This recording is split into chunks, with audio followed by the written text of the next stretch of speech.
మన ప్రభు రక్షకుడైన యేసుక్రీస్తు నామములో మీ అందరికీ శుభములని మీకు తెలియజేస్తూ ఉన్నాము. ఈ లెంటు 2వ ఆదివారములో మనము ప్రవేశించి ఉన్నాము. నెల మొదటి ఆదివారంలో మనము ఉండి ఉన్నాము. ఈరోజు సిఎస్ఐ ఆల్మానిక్ ప్రకారం అంశము మానవాళి భారములను ఒకరినొకరు మోయుట అనేటువంటి అంశమును ఈరోజు మనము ధ్యానిస్తున్నాం. మానవాళి భారములను ఒకరినొకరు మోయుట అనేటువంటి అంశాన్ని మనము ధ్యానిస్తున్నాం. భారము అంటే పాప భారము, శాప భారము, ఆత్మల భారము, రక్షణ భారము, మరి అనేకమైనటువంటి భారములు మన యొక్క జీవితాలలో ఉండి ఉంటాయి. ఇటు భారములను ఒకరినొకరు మోయడానికి దేవుడు మన భారములను తీసివేయటకును ఆయన వచ్చి ఉన్నాడు. అందుకే మన యెషయా గ్రంథము 9వ అధ్యాయము 6లో మనం చూస్తే ఆయన భుజం మీద రాజ్య భారము ఉండును అని చెప్పేసి అక్కడ జ్ఞాపకం చేస్తున్నారు. అంటే యేసు క్రీస్తు పుట్టక ముందే యెషయా ప్రవక్త ద్వారా దేవుడు ప్రవచించాడు. ఆయన భుజం మీద రాజ్యభారము ఉండును. ఏ రాజ్యభారము? పాప భారము. సకల మానవాళి యొక్క పాపములను సిలువ మ్రాణి ద్వారా యేసు ప్రభువు తన భుజాల మీద వేసుకొని మన యొక్క పాప భారములన్నింటినీ కూడా ఆయన మోపి పాపములను మన్నించి శాప భారములను తొలగించి రక్షణ వరములను దేవుడు మనకు అనుగ్రహించి ఉన్నాడు.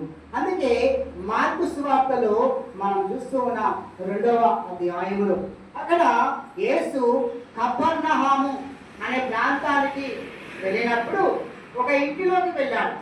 ఒక గృహం వారు యేసు ప్రభువును ఆహ్వానించినప్పుడు ఆ ఇంటికి వెళ్ళాడు. ఆ ఇంటిలో ఉన్నాడని జనులందరూ తెలుసుకొని అక్కడికే వచ్చారు. ఎందుకు వచ్చారు అంటే అంతకు ముందు అద్భుతం ఉంది. కుష్ఠరోగికి స్వస్థత. ఈ కుష్ఠరోగి స్వస్థత ఏం చేసిందంటే 4 దిక్కుల వెళ్ళి జనులందరికీ చెప్పిండు. చెప్పగా వాళ్ళందరూ కూడా ఎక్కడికి వచ్చారు? ఇప్పుడు ఇక్కడికి యేసు ప్రభువు ఉన్న ఇంటి దగ్గరికి వచ్చాడు. వచ్చినప్పుడు యేసు ప్రభు ఏం చేస్తున్నాడు? మొట్టమొదటగా బోధిస్తున్నాడు. వాళ్ళకి వచ్చిన వారందరికీ కూడా దేవుని యొక్క వాక్యమును వారికి బోధిస్తున్నాడు.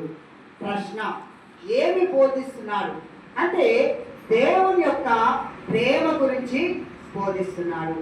దేవుడు తనను ఈ లోకానికి పంపిన ఉద్దేశము గురించి వారికి బోధిస్తున్నాడు. సకల మానవాళి యొక్క పాప మన్నింపు గురించి వారికి బోధిస్తున్నాడు.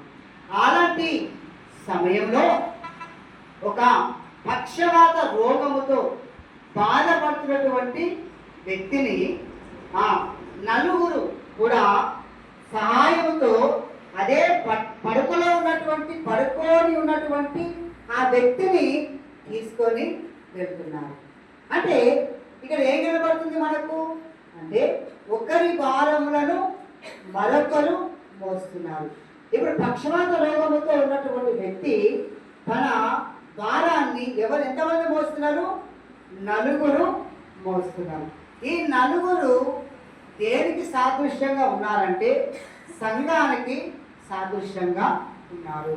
సంఘ పెద్దలకు సాదృశ్యంగా ఉన్నారు. యాకోబు రాసిన పత్రిక 5వ అధ్యాయము 14వ వచనాన్ని మనం చూస్తే అక్కడ ఏమంటున్నాడంటే మీలో ఎవరైనా రోగి అయి ఉన్నాడా? అయితే అతడు సంఘము పెద్దలను పిలువవలెను, ప్రభునామమున నూనె రాచి అతనికి స్వస్థత కలిగించును అని చెప్పేసి అక్కడ రాయబడింది. అంటే సంఘ పెద్దలు పిలిస్తే ప్రార్థన చేస్తారు. నూనె రాసి ప్రార్థించడం ఏం కలుగుతుంది? స్వస్థత కలుగుతుంది. కనుక సంఘంలో ఉన్నటువంటి సంఘ పెద్దలు ఏం చేయాలంటే